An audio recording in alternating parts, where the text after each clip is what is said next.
Bonjour à tous, bienvenue dans ce nouvel épisode de podcast dans lequel on va parler écriture et plus particulièrement du rythme d'écriture. Alors on va se focaliser sur un point bien précis puisque on va parler plutôt des auteurs qui écrivent trop lentement. Première chose à préciser, on a le droit d'écrire à la vitesse qu'on souhaite. C'est-à-dire qu'on peut écrire un roman rapidement ou lentement, il n'y a aucun souci, ça dépend vraiment de chaque auteur. Chacun va aller à son rythme, chacun va avoir aussi des disponibilités différentes, une manière de travailler différente. Donc qu'on écrive un roman en 1 mois ou en 8 mois, en soi, ça n'a pas vraiment d'importance.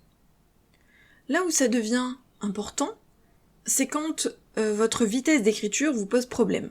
C'est-à-dire que vous avez l'impression de traîner sur votre manuscrit, de ne pas avancer, de ne pas progresser, de ne jamais en voir la fin, voire que vous vous sentez submergé, démotivé. Que vraiment, cette lenteur entre guillemets dans l'écriture vous pose un vrai problème. Donc c'est sur cet élément qu'on va se focaliser dans cet épisode. Évidemment, si ça ne vous pose pas de problème, tout va bien, il n'y a aucun souci. Je précise aussi que je ne parle pas de la vitesse de frappe, ça c'est une autre chose, c'est une autre histoire. Je parle vraiment du temps qu'on met finalement à écrire son premier jet. Alors quelles sont les raisons au fait d'écrire plutôt lentement son roman ? Première raison possible, c'est de relire sans cesse ce qu'on a écrit.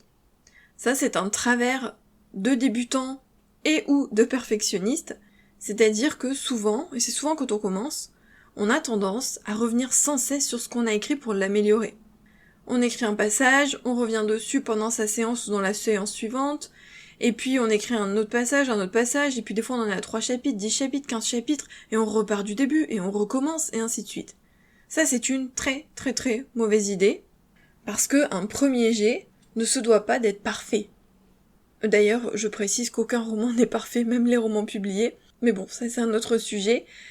Tout ça pour dire qu'on ne doit pas revenir tout le temps en arrière, tout le temps sur ce qu'on écrit. Parce que, du coup, on n'avance pas. Ou on avance beaucoup moins vite. Quand on en est à 1, 2, 3, allez, moins de 5 chapitres, ça passe. Mais à partir du moment où on a commencé à écrire 10 chapitres, 15 chapitres, 20 chapitres, 30 chapitres, et qu'on doit tout relire du début sans cesse, et qu'en plus, on prend le temps, en relisant du début, de corriger les phrases, les mots, chercher un meilleur mot, rajouter des passages, etc., forcément on n'avance pas. Le premier jet, on est censé l'écrire d'une traite.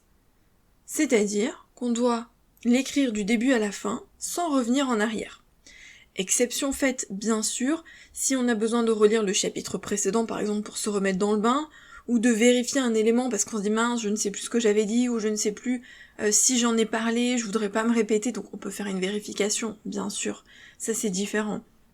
Si on a fait une pause aussi un petit peu trop longue et qu'on a besoin de se remémorer l'histoire, on peut le relire une fois. Attention, le relire, c'est-à-dire pas le réécrire, pas le corriger, pas l'améliorer, pas le modifier.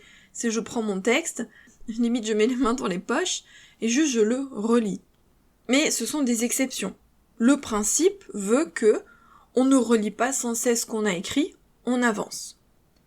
Deuxième raison possible, c'est une mauvaise préparation. Et ça, vous le savez, pour moi, la préparation, c'est un élément clé. C'est pas pour rien que j'ai publié une formation à ce sujet. Préparer son roman, c'est se permettre d'écrire son premier jet plus facilement. Et ça facilite aussi sa relecture et sa réécriture derrière. Mais quand on a préparé, on sait où on va. On ne perd pas de temps à réfléchir, on évite les incohérences, en tout cas les grosses incohérences, on évite d'être bloqué dans son intrigue.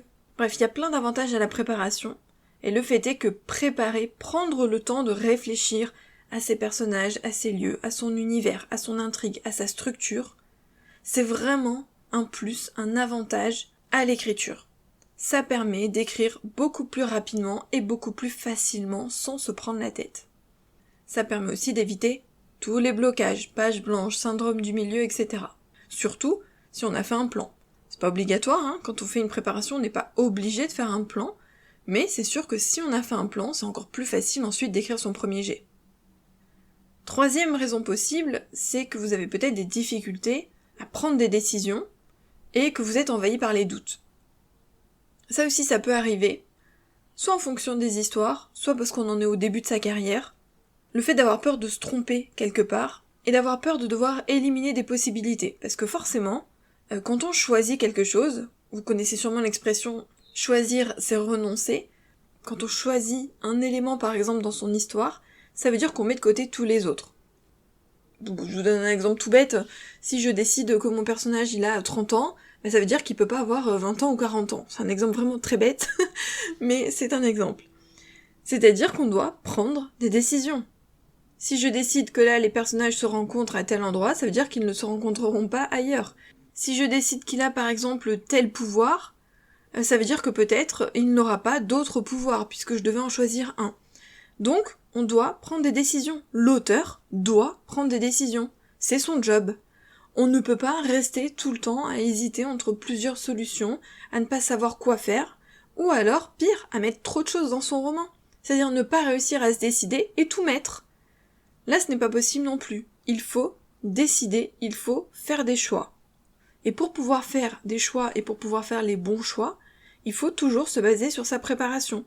Ses personnages, leurs transformations, leurs objectifs, leurs motivations, les enjeux, leur passé, leurs faiblesses, l'univers qu'on a créé, l'intrigue, etc., etc. Donc on se base sur sa préparation pour prendre les meilleures décisions possibles afin de passer, en gros, du point A au point B.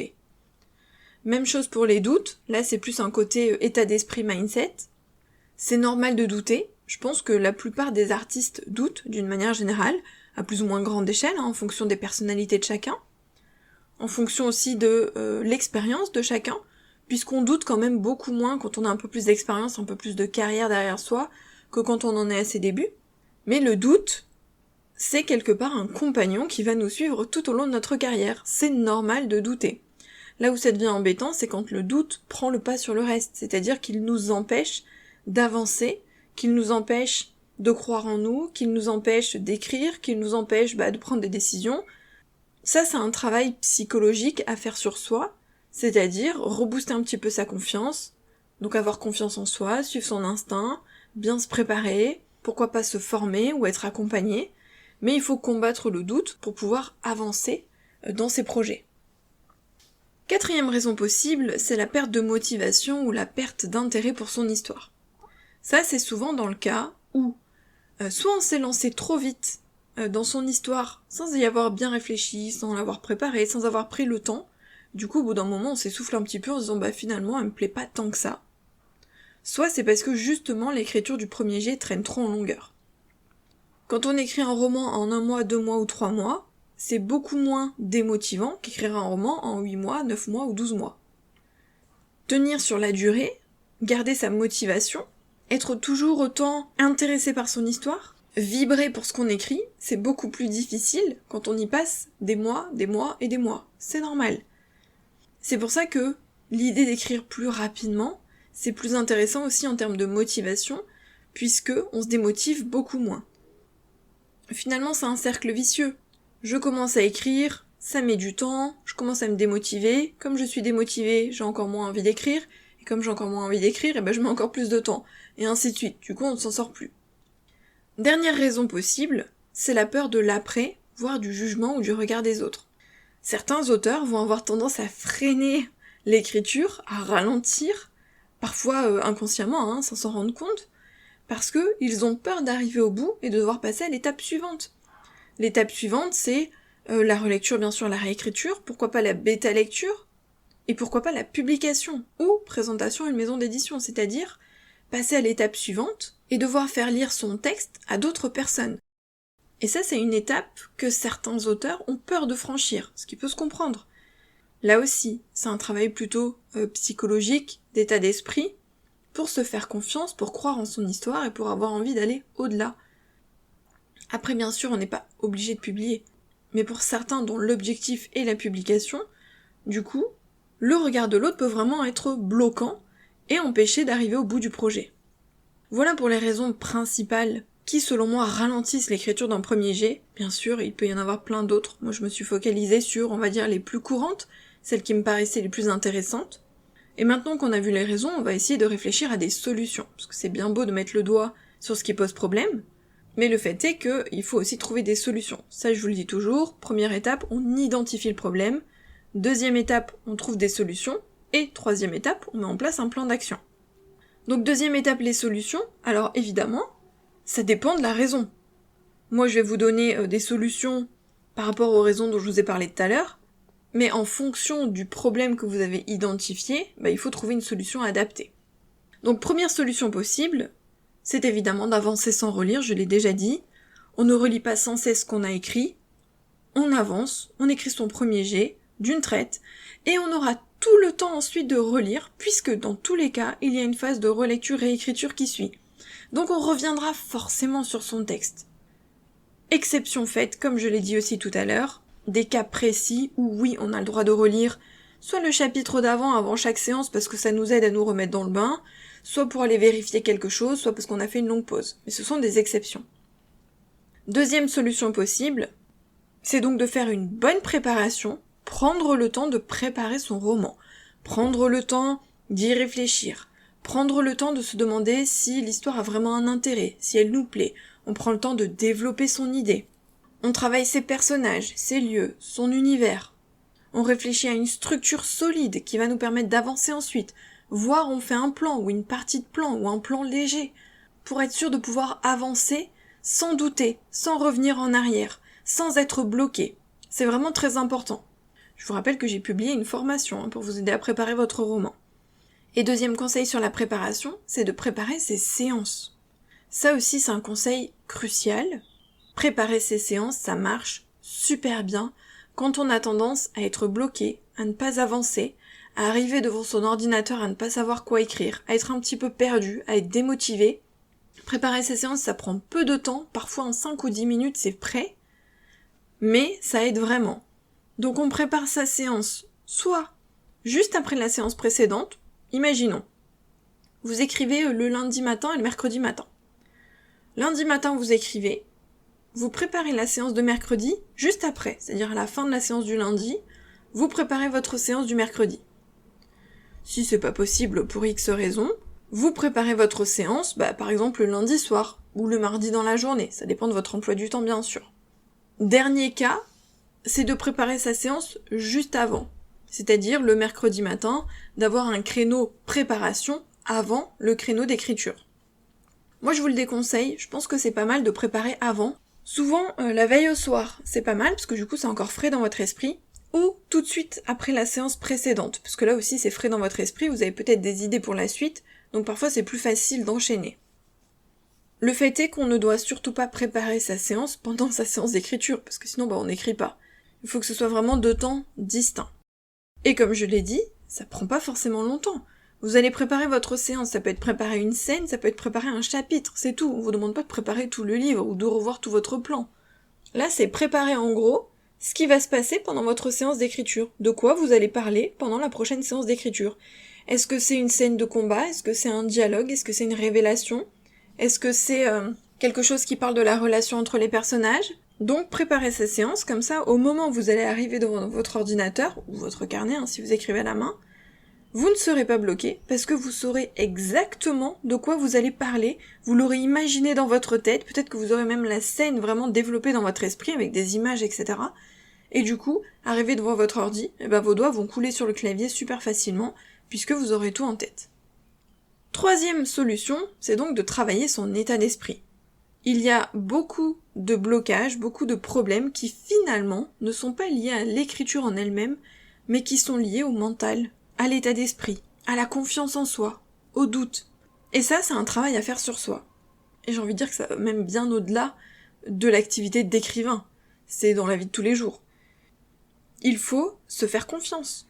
Il faut savoir aussi suivre son instinct, son intuition, croire en soi, croire en ses idées, croire en ses choix, se forcer à décider, à prendre des décisions pour son histoire.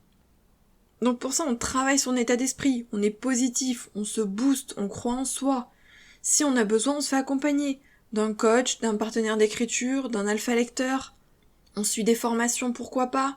En gros, on met toutes les chances de son côté pour arriver au bout de son premier jet. Mais d'une manière générale, c'est travailler son état d'esprit et c'est ce qui va vous accompagner tout au long de votre carrière d'écrivain, pas seulement pour ce livre-là.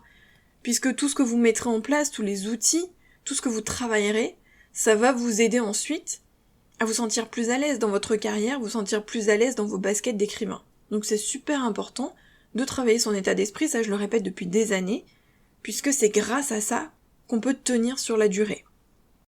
Dernière solution possible, c'est une question plutôt d'organisation. On l'a vu, il y a des conseils qui tiennent plus à l'écriture, par exemple préparer son roman, à l'état d'esprit, se booster, avoir confiance en soi, mais il y a aussi une question d'organisation.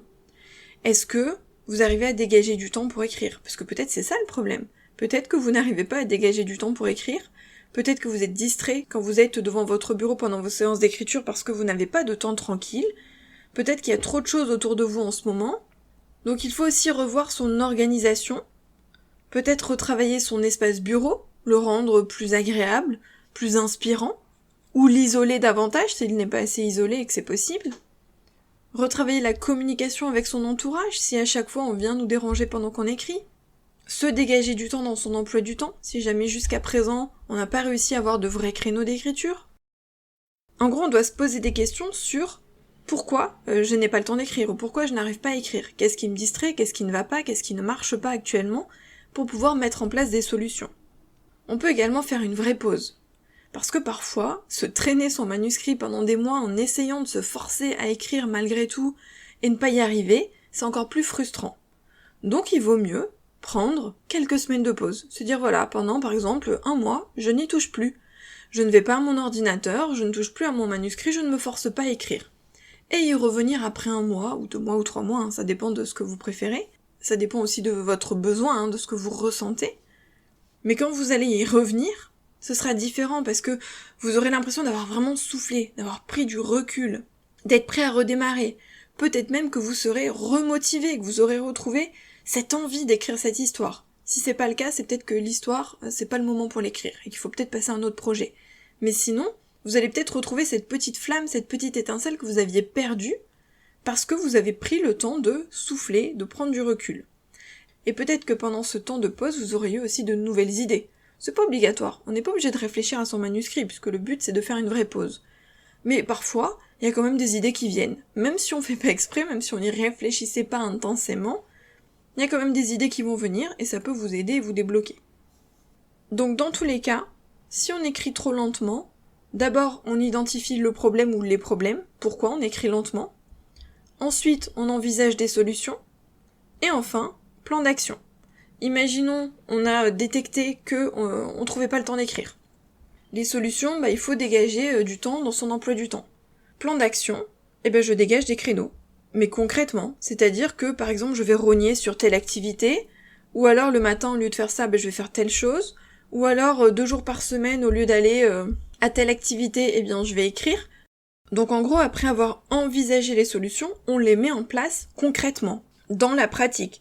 C'est-à-dire qu'il suffit pas d'y penser, il faut vraiment mettre en place des choses.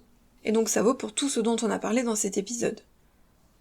Dernier point, je le répète, mais ce n'est pas grave si on écrit lentement. C'est pas une course. Chacun écrit à son rythme, et si vous le vivez très bien et que vous appréciez de passer du temps sur votre manuscrit, il n'y a aucun souci. Vraiment, cet épisode, il est là pour les auteurs qui en souffrent, entre guillemets, c'est-à-dire qui ont du mal, qui n'y arrivent pas, qui aimeraient écrire un peu plus vite, qui aimeraient arriver au bout de leur projet enfin.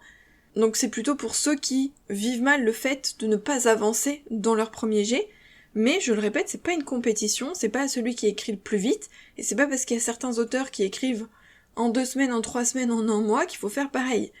Les méthodes qu'on essaye de vous vendre en vous disant « j'ai écrit mon manuscrit en 2 semaines, achète ma formation, je vais te dire comment j'ai fait », on n'en a rien à battre.